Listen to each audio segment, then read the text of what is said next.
Good morning, good morning, good morning, good morning, everyone. Ebony K. Williams, right? The bus driver thing. I want to talk to you today for a second.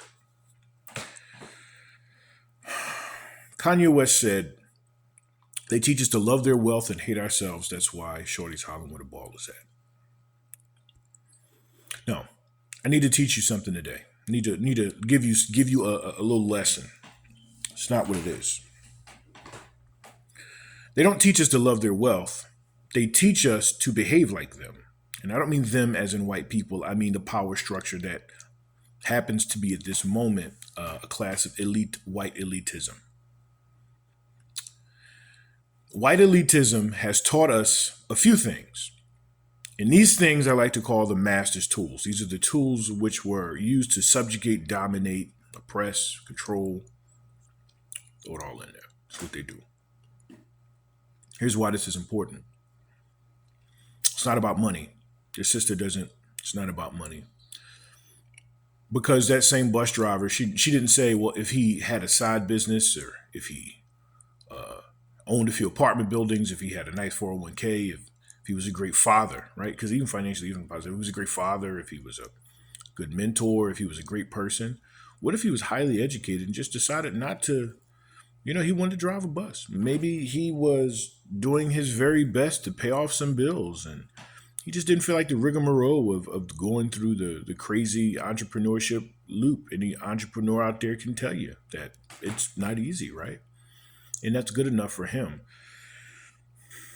One of the master's tools that I talk about frequently is the idea to dehumanize, to reduce someone down to something minuscule, like the amount of money they have or what they do for a living.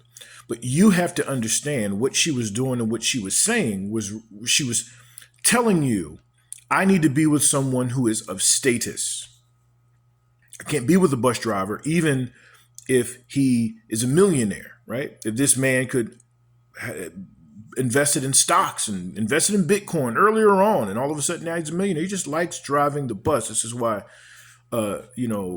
sister and great elder Iyanla said if he was happy driving the bus, if he was a great father, if he was a good person of character. You see, this is the problem. It's about status. And that specific example of the master's tools being about status is also the reason why she doubled down on it instead of saying, you know what, I was wrong. And you know what, maybe there's been a perspective change, but she can't because the status won't allow her to. Her status as, in her mind, an intelligent, go-to black woman who has the world looking at her and everything is fine. And I can never be wrong. I can never step out of pocket. I can never be corrected. I can never be held accountable for anything because the holding me accountable for anything means that I'm fallible. I am human. Therefore, nothing human can be alien to me. I recognize this because I'm guilty of it myself. We all are.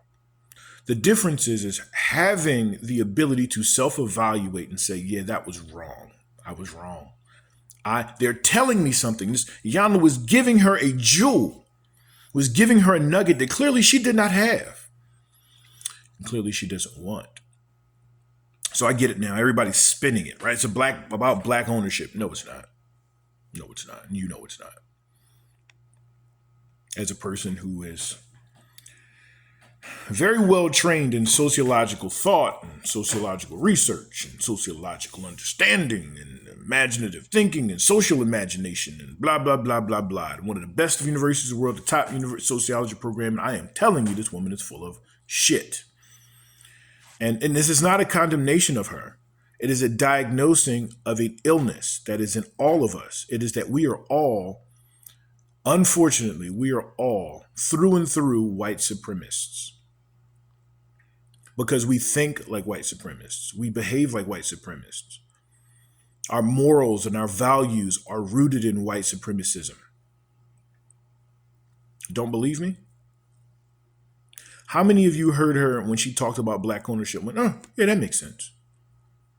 And on the surface, it does, right? Until you understand something. What are you owning? Black ownership of what?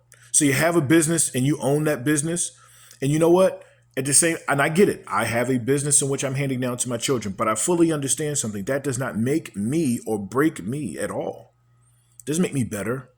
It doesn't make me more qualified to be a husband. It doesn't make me less qualified to be a husband. It just makes me me. It's something completely separate than the idea of what is intrinsically inside of an individual, of a human being, of a person. We didn't get that yet. So listen, y'all. I want to holler at y'all for a second and tell you this. She's probably not. I hope she does, but she's probably not going to change her mind. And if she does, she'll never let you know publicly. That's just not how people like that roll.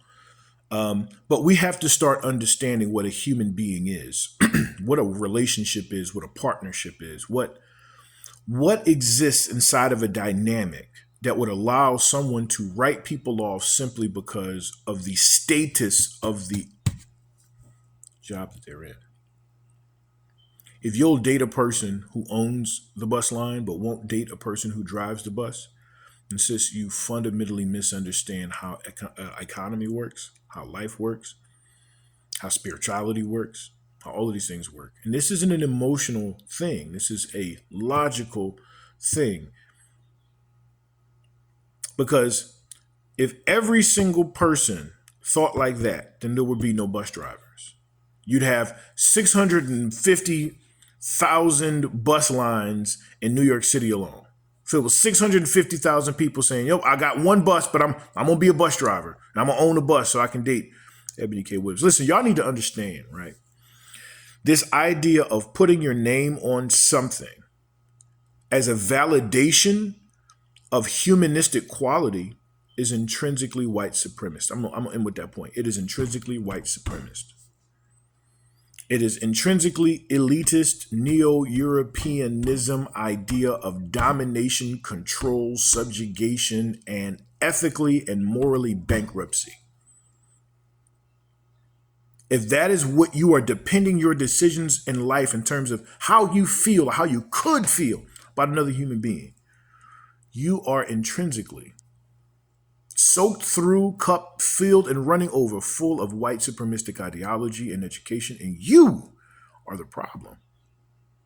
So let's get back to this, y'all. Let's have a conversation and get back to this. You are my brother or my sister. And regardless of what you do for a living, we're going to help each other through. The quality and character of a person is more important than what they do for a living. And the reason why that is important, I shouldn't have to spell it out, is because a person who makes $1 million a year, but is an awful father, they're an awful person, they're not going to hand down generational wealth. They're going to hand down money.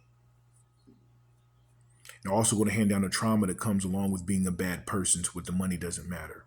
What does it matter if you hand down $1 million and your children are in therapy their whole lives and they're staring down a barrel of a gun at 30 years old, trying to end it all or wanting to end it all because of the gift that a bad parent gave them?